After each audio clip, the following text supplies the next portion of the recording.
VA loans are offered by mortgage lenders. VA guarantees, or in other words, insures a portion of the mortgage loan, which enables lenders to offer more favorable terms to veterans. Let's dive into some details. VA loans can only be used to purchase a primary residence. However, if you need to relocate and purchase a new home, that's okay. Also, VA loans offer 100% financing. And if the veteran is required to pay the VA funding fee, that can also be financed into the loan. VA loans have a funding fee. This is basically mortgage insurance for a VA loan.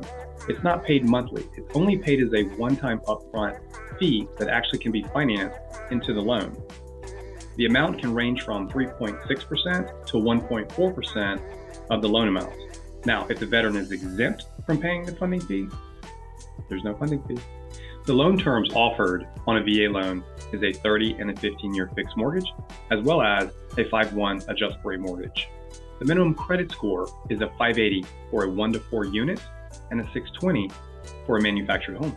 The maximum debt-to-income ratio is determined by the automated underwriting system. Now, if you do not receive an automated underwriting approval, a manual review can be completed, and then your debt-to-income ratio is going to be limited to 55%.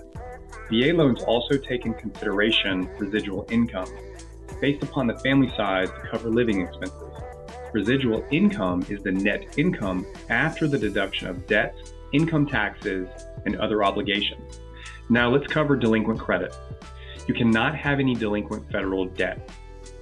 Judgments must be paid off prior to or at closing unless you have a payment plan in place that has had 12 months on-time payments. You cannot have a bankruptcy, foreclosure, deed in lieu, or short sale in the last 2 years. Now, if you did have a deed in lieu or a short sale and there were no late payments up to that occurring, then there is no wait period. You cannot have more than one 30-day mortgage late in the last 12 months. Collections are generally not required to be paid off, and usually charge-offs are not considered. Now look, we all understand that life happens, and in life, an extenuating circumstance that's beyond your control occurs to you that may lead to delinquent credit. You should definitely have a conversation with your loan officer to determine if an exception can be made to these guidelines. I hope you've enjoyed this segment of Wes's Wisdom.